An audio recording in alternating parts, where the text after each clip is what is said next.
están ustedes? Muy buenos días. Iniciamos un nuevo capítulo de Al Pan Pan aquí por elmostrador.cl.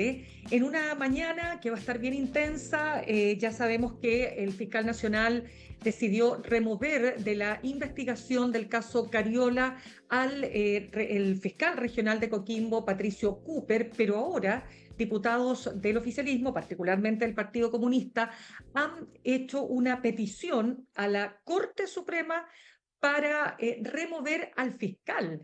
Y esto, por supuesto, ha generado una reacción desde la propia Fiscalía y el fiscal nacional ha respaldado al fiscal Cooper. Vamos a estar conversando de todos los alcances que tiene este caso, más las filtraciones, con el abogado, quien también fue querellante en los casos Penta, SQM, Corpesca, Cascadas. Estamos hablando de Mauricio Daza. Pero ahora nos queremos concentrar en lo que ha ocurrido en dos frentes en materia internacional. El más importante de todos, lo que ha pasado en la Franja de Gaza con este bombardeo por parte de Israel, no respetando el cese al fuego que ha causado más de 400 muertos. UNICEF levanta las alertas porque hay más de 120 niños y niñas que han resultado muertos producto de estos ataques. Y además queremos saber, bueno, ¿qué pasa con que esta conversación telefónica entre Donald Trump y Putin, sobre la cual Donald Trump ha asegurado que se terminaría con la guerra?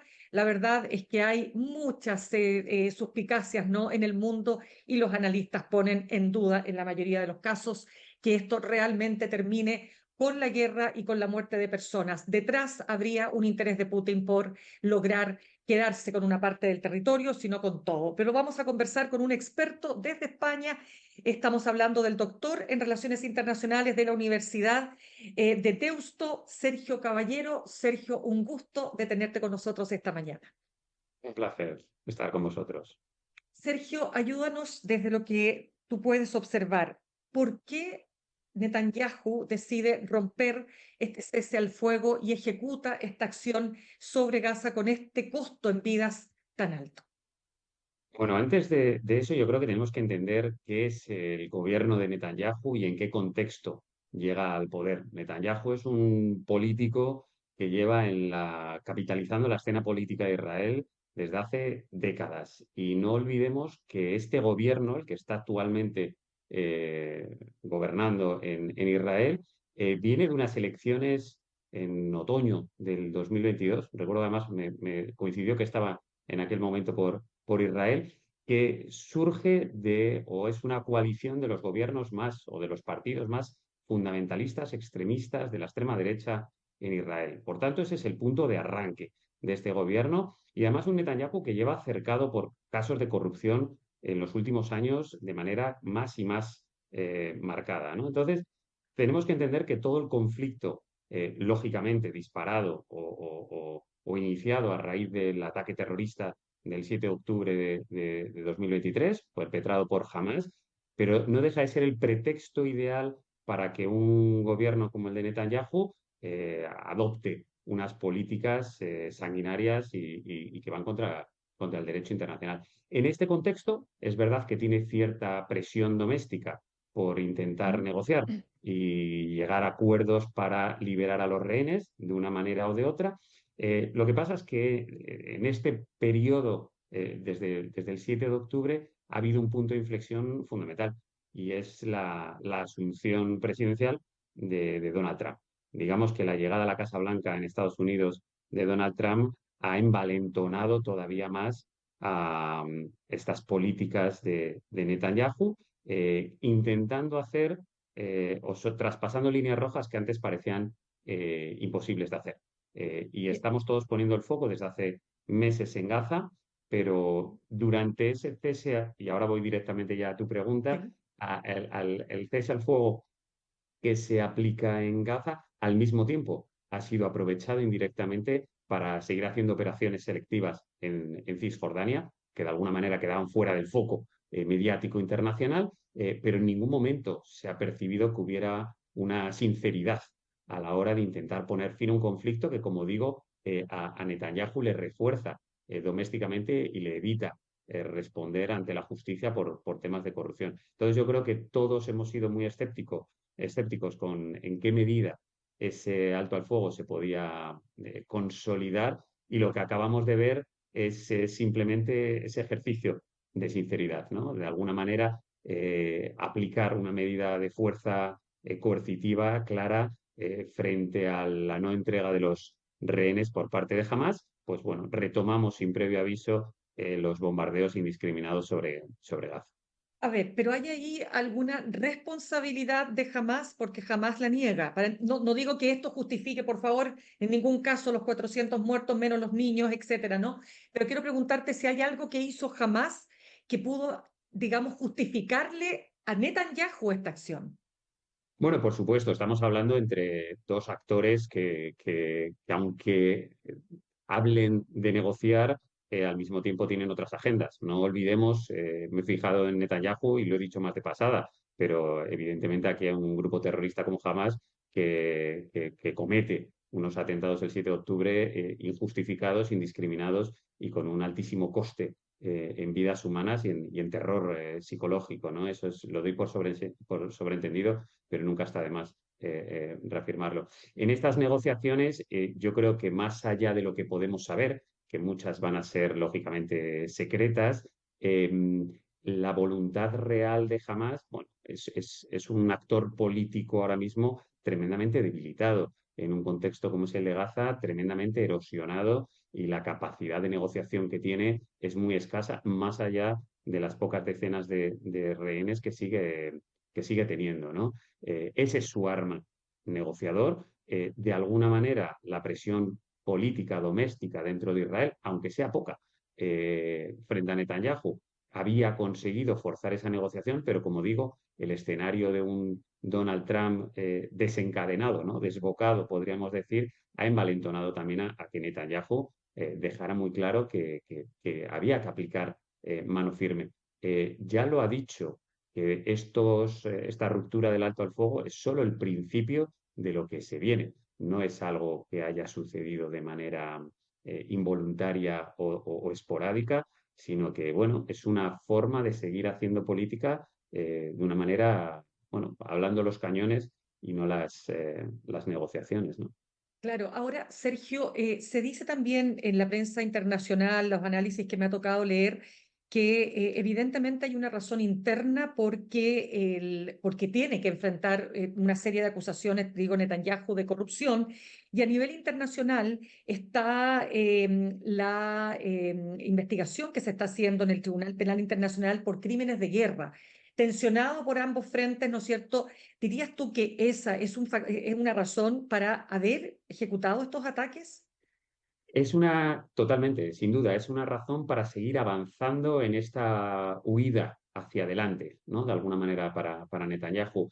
Hipotéticamente, desde una visión muy personalista, el hipotético final de la guerra de manera pacífica y satisfactoria, a la persona de Netanyahu le pondría en una situación bastante controvertida, porque el hecho de estar como liderando esta guerra contra el enemigo que parece que pone en cuestión o existencialmente la existencia de Israel, le justifica para seguir en el poder y para tomar ciertas decisiones. Y eso le ha permitido dilatar en muchos casos sus comparecencias ante la justicia por esos temas de corrupción. Por tanto, sí, esa situación personal, judicial y de ámbito más, ya no solo doméstico, insisto, muy personalista, explica parcialmente esta huida hacia adelante en que la guerra tiene que seguir, tiene que recrudecerse y le es funcional y deseable personalmente a los intereses de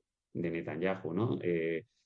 No olvidemos que Netanyahu tiene dificultades incluso a día de hoy por estar perseguido por la Corte Penal Internacional, como decías, para la Corte Internacional de Justicia, para poder ir o viajar al extranjero, salvo si se dan ciertas garantías, ¿no? Y esto, pues evidentemente, pues a Estados Unidos no tendría ningún problema en viajar porque Estados Unidos se las daría, pero no tiene fácil su movilidad o su capacidad de negociar internacionalmente.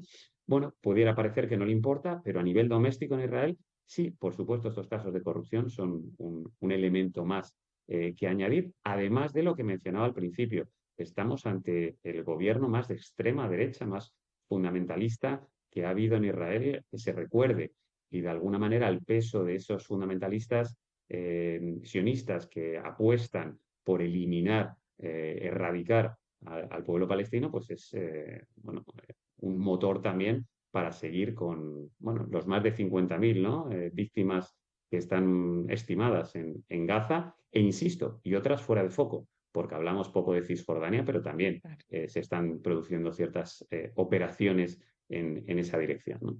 O sea, lo que tú me estás diciendo, Sergio, para terminar con este tema y pasar al otro que había mencionado, me estás señalando que el objetivo de Netanyahu es hacer desaparecer Gaza, es decir, erradicar a todos los palestinos, forzarlos a tener que abandonar el territorio. De alguna manera, todas las hipótesis, todas las negociaciones que habían intentado ir por la convivencia de dos estados, de dos pueblos, que desde hace tiempo se habían puesto encima de la mesa y se habían explorado por parte de distintos actores, se han visto dinamitadas en los últimos tiempos. Y insisto que los atentados del 7 de octubre de 2023 han sido muy funcionales, más allá de lo desacertado y de todas las críticas que necesariamente hacemos a estos ataques terroristas, pero ha sido instrumentalizado por parte del gobierno de Netanyahu para dinamitar cualquier opción de negociación o de volver a la idea de dos estados, ¿no? Que era un poco lo que estaba encima de la mesa. Y la tesis predominante ahora mismo es que los palestinos constituyen una amenaza existencial para la supervivencia del Estado de Israel, y con ese gobierno extremista fundamentalista, el objetivo último, más o menos declarado por parte de algún ministro, en algún momento se salió del guión, del argumentario, y llegó a sincerarse y decir que, bueno, que podrían ser directamente eliminados. Alguno también especuló con la idea de que tenían bombas tácticas que podían eliminar a gran parte de la población, pero es hacerles que se vayan, molestan, y por tanto estamos asistiendo de alguna manera ante una suerte de genocidio. En un contexto internacional tan volátil, tan incierto y envalentonado de alguna manera por Donald Trump, que permite, pareciera que permite este tipo de ejercicios. Yo creo que todos los que nos vean, nos oigan, habrán visto ese vídeo que se hizo con inteligencia artificial de la Franja de Gaza, en la que se suponía que Trump invertía para hacer un resort inmobiliario. Bueno, una vez más, no deja de ser una suerte de provocación, ¿no? Este lugar sería maravilloso si no estuvieran los palestinos, por tanto, hagamos lo posible por expulsarles y sacarles de aquí. Absolutamente. Quiero pedirte que vayamos ahora a este llamado telefónico que dura 2 horas y algo, ¿no? Entre Donald Trump y Vladimir Putin, sobre el cual dice Trump que logró llegar a un acuerdo para el fin de la guerra. También, de nuevo, esto genera mucho escepticismo, ¿no? Estaba leyendo una columna en el New York Times de Thomas Friedman que decía, no creo ni una palabra, o sea, en 2 horas me van a decir que se resolvió el tema de la guerra a cambio de nada. Te pregunto, ¿qué va a pasar aquí? ¿Se termina la guerra? ¿Esto es simplemente un bluff, como decimos en nuestro país? Bueno, no lo sé, no tengo la bola de cristal hoy, no sé si se va a acabar la guerra o no, pero por enmarcar tu pregunta, que yo creo que es muy, muy pertinente, muy, muy interesante, tenemos que ver las formas y casi la mentalidad, ¿no? Que tiene Trump a la hora de negociar. Trump se está comportando, ya le pasó en la primera administración, pero en esta segunda de una manera todavía más nítida, cuando ha cooptado ya al Partido Republicano, tiene menos contrapesos a nivel interno en Estados Unidos. Eh, Quizá los jueces, ¿no? Son lo que realmente le están intentando frenar, ¿no? Y funcionar ese sistema de check and balances. Pero la política que lleva Trump es la de intentar a inundarnos de distintos temas todos los días para distraer la atención. Es imposible seguir su agenda y profundizar en cada uno de esos temas, y en el fondo está generando ruido. Y yo creo que ahí, entre el ruido y lo que es noticia, tenemos que ser capaces de ir de una manera sosegada y reflexionando al respecto.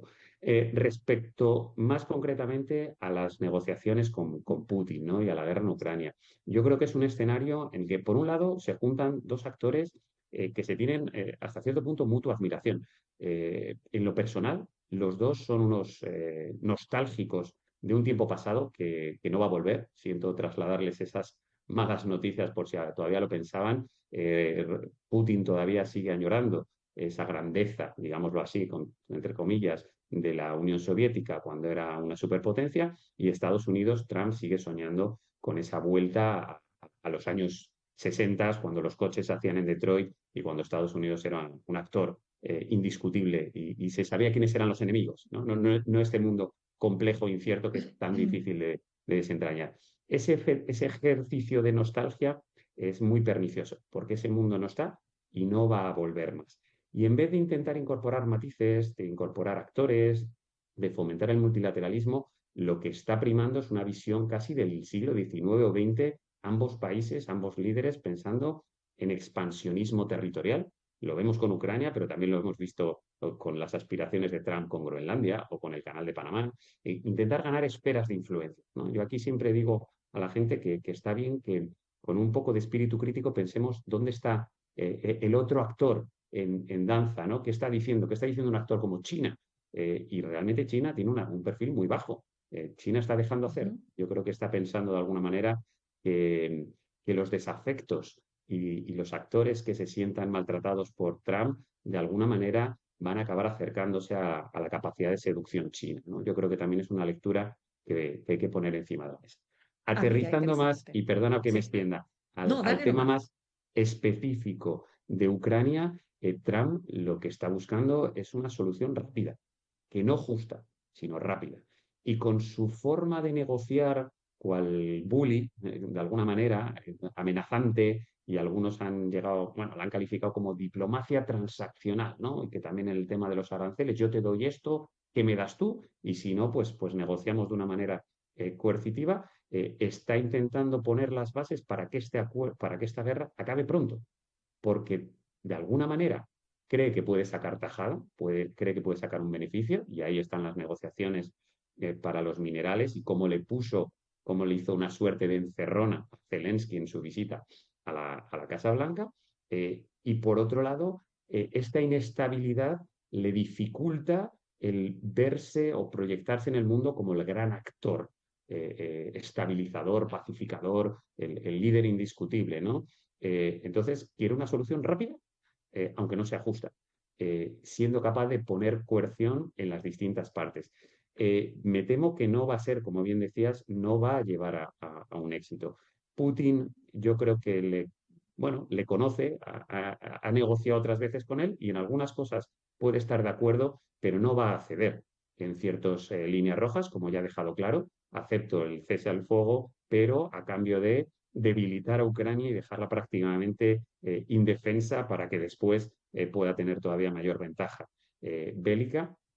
Y Zelensky, aunque no dinamita esos puentes con Estados Unidos, porque sería suicida, sí que tiene claro que su apoyo, sí o sí, tiene que ser la Unión Europea. Y ahí sí que hay una apuesta por descansar más, por reposar más sobre el apoyo europeo. El contexto es peliagudo, volátil y muy peligroso para todos, pero me temo que estamos lejos de pensar en un alto el fuego.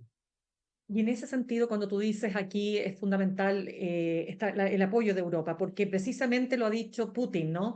Ningún acuerdo va a ser si es que acaso no se van de Ucrania, es decir, la retirada de todos los organismos, digamos, extranjeros, pero fundamentalmente el apoyo militar, ¿no es cierto?, que hay de parte del resto de los países, cuestión que dejaría completamente desnuda a Ucrania, ¿no? Entonces parece difícil de poder llevar adelante.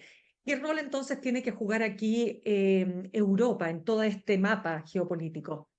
Claro, yo creo que ahí, y hablando también para Chile en este caso, ¿no? Que de Ujú. hecho hace 3 meses, 4 meses estuve de paso por Santiago de Chile, y yo entiendo que es complicado entender este conflicto, las implicaciones desde la lejanía, ¿no? Desde otras latitudes. Pero para Europa es un tema recurrente, la vecindad oriental, el relacionamiento con Rusia, y es fundamental el intentar entender cómo gestionar esta suerte de amenaza. Con un elemento añadido, en la primera administración Trump ya Trump flirteó con esta idea de que el artículo 5 de defensa colectiva del Tratado de la OTAN, pues bueno, se podía aplicar o no. Yo creo que ahora ya, de alguna manera, nos hemos quitado todos la careta. Hay un sinceramiento en ese sentido y nadie espera que en un hipotético conflicto Estados Unidos vaya a ser el garante de seguridad que ha sido desde la Segunda Guerra Mundial. Entonces, en la Unión Europea se ha visto como de una manera muy nítida que el tema de la defensa eh, de Europa frente a actores que, como decía antes, también están más envalentonados, que pareciera que no viven conforme al multilateralismo, el derecho internacional que podríamos haber pensado que es propio del siglo finales del XX o siglo XXI, sino que se retrotraen a otros periodos en el que la conquista territorial y la agresión a la soberanía nacional, pues bueno, es una posibilidad más. Y frente a eso, la Unión Europea está cambiando sus formas de entender su propio posicionamiento Mira, en el mundo, ¿no? De hecho, es como ha reaccionado muchas veces la Unión Europea, ¿no? Ante crisis, ante golpes, podemos volver a la crisis del euro o algunos momentos de la historia de la Unión Europea y ante situaciones límite es cuando se ha visto abocada a cambiar claro. de parecer y cambiar un poco los parámetros en los que se maneja. Y este conflicto Ucrania con el añadido de la llegada de Trump es un punto de inflexión que no cabe duda. Y de alguna manera Zelensky obviamente lo ve claro y él mismo se está ofreciendo, ¿no? Como mañana seréis vosotros los conquistados, ahora mismo os pido dinero y material bélico, pero las muertes son de soldados ucranianos, ¿no? Mañana puede ser peor. A ver quién está dispuesto a poner, como dirían los americanos, boots on the ground, ¿no? Militares en el terreno. Exacto. Ahora, Sergio, hay, digamos, temor desde Europa, te lo pregunto porque llama la atención, por ejemplo, que el Parlamento alemán haya aprobado un presupuesto que aumenta las inversiones en defensa, que según se ha dicho no se había visto desde la Segunda Guerra Mundial.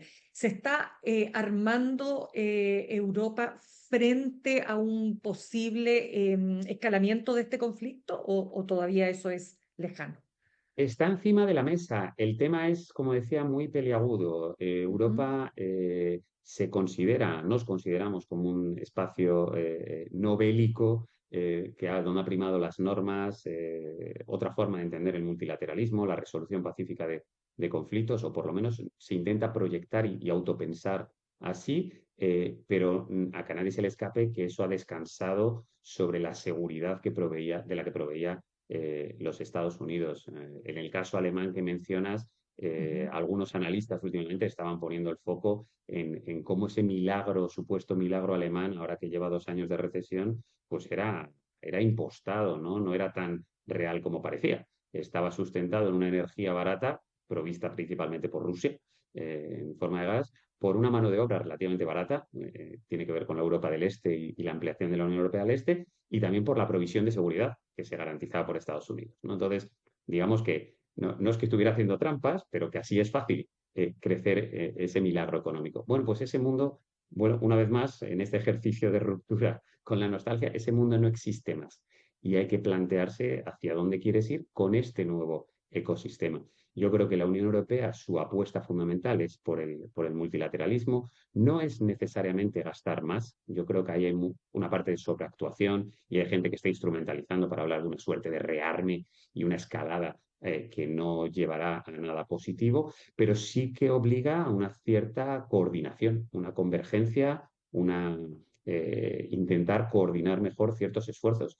Los países miembros de la Unión Europea tienen un gasto acumulado de defensa y en temas militares muy alto, nada despreciable, ¿no? El problema es que cada uno funciona por su cuenta. Y ahí sí que hay un ámbito para converger y para coordinar. Igual que después de la pandemia hablamos de los eurobonos y se hicieron cosas que eran impensables antes de la pandemia, Ujú. probablemente después de la guerra de Ucrania y la llegada de Trump haya que ser imaginativos en cómo converger e integrar más y mejor los elementos que tienen que ver con lo defensivo, ¿no? Porque realmente el tema de la amenaza de Rusia está puesto encima de la mesa. Las últimas declaraciones que emanan de Europa y desde distintos líderes es la desconfianza total de las intenciones de Putin. Y en la línea de lo que decía antes, una posible salida rápida y no justa del conflicto de Ucrania va a alimentar las aspiraciones de Putin. Que visto desde su óptica, es verdad que desde la óptica rusa, y también hay que entenderlo, nos podemos retrotraer a las guerras napoleónicas, al intento de invasión por parte de los nazis. Rusia siempre ha entendido que su amenaza ha venido desde Europa en distintos momentos de la historia y su prioridad es salvaguardar esa posible influencia o amenaza que le pueda venir de Europa. Y así nos ha percibido durante mucho tiempo. Hay que ver cómo reconstruir puentes. Lo que pasa es que difícilmente se pueden reconstruir puentes cuando lo que tienes enfrente es alguien que declaradamente te está, bueno, amenazando e infravalorando. Una cosa que no hemos mencionado y no me quiero extender más, pero por cerrar con esa idea, en las negociaciones que se retoman en Arabia Saudí ahora entre Rusia y Estados Unidos, Sí. no solo no está Ucrania, sino que tampoco está la Unión Europea. Y es un mensaje claro para marcar la irrelevancia de la Unión Europea. Ustedes ya Uf. no son relevantes, no hace falta que estén en la mesa. Evidentemente desde Europa no se ve así. ¿Cómo no nos va a afectar eso y cómo se va a decidir una posible paz en Ucrania sin tener en cuenta la Unión Europea y el apoyo que la Unión Europea está dando a Zelensky, ¿no? O sea, la ecuación es Tremendo muy tema. complicada, muy compleja. Me parece, claro, absolutamente después de ese análisis, claro, uno queda todavía más preocupada con cuál es el futuro, ¿no es cierto? No solo de lo que pueda pasar con Europa, sino que con el resto del mundo. Sergio Caballero, doctor en Relaciones Internacionales de la Universidad de Deusto, España, desde Bilbao. Muchísimas gracias por haber estado con nosotros esta mañana. Un placer y a vuestra disposición. Un saludo también para Chile. Sin duda, en este mundo tan Uf, complejo, no es sin duda. malo estar lejos del teatro de Uf, operaciones, o sea que felicidades a los que uf, podéis disfrutar desde Sudamérica de un imagínate, mundo ¿eh? complejo, pero en este Claro. caso desde la distancia.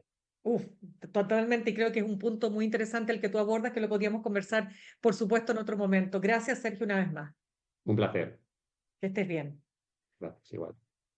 Saludamos a nuestros auspiciadores. Ahorrar cotidianamente se puede y de forma organizada, rápida y online con Ahorrando, la nueva funcionalidad de tu app Coopeuch, en donde puedes programar ahorros de manera fácil y entretenida, eligiendo tus propias reglas y metas. Haz que el ahorro sea parte de tu vida con Ahorrando de Coopeuch. Más información en coopeuch.cl. Nos vamos a ir al corte y al regreso vamos a estar conversando con Mauricio Daza, abogado querellante en los casos Penta, SQM, Corpesca, Cascadas, todo lo que tienes que saber sobre la crisis con el Ministerio Público. Una parte del caso, esta vez de filtraciones, ¿no es cierto?, le fue removida al fiscal Cooper y ahora la presentación ante la Corte Suprema para removerlo de la Fiscalía que ha hecho parte del oficialismo, entre ellos diputados del Partido Comunista. Ya volvemos. En instantes, una nueva entrevista en Al Pan Pan con Mirna Schindler por El Mostrador Podcast, el poder de la transparencia.